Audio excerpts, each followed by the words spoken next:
Amigues i amics, Europa va ser el bressol de la indústria tèxtil fa més de 3 segles i avui aquesta indústria continua sent un motor de la nostra economia.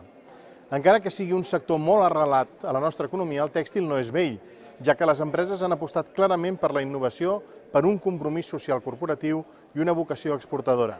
Actualment, la gran majoria d'indústries tèxtils europees són petites i mitjanes empreses que donen feina a quasi 2 milions de treballadors i la seva capacitat de creació de riquesa és equivalent a la del passat.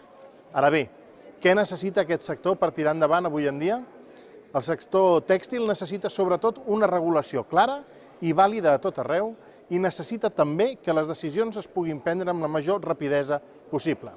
Per exemple, fa més de 10 anys que s'estan negociant les regles d'origen dels productes per protegir els productors locals.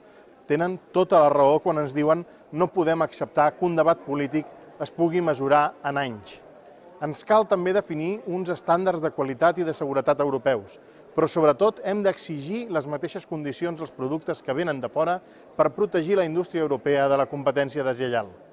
En resum, la indústria tèxtil s'ha actualitzat i transformat als temps actuals.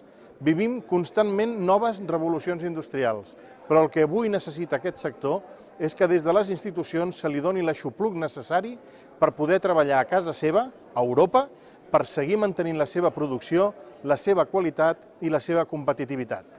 Per això estem i estarem al seu costat.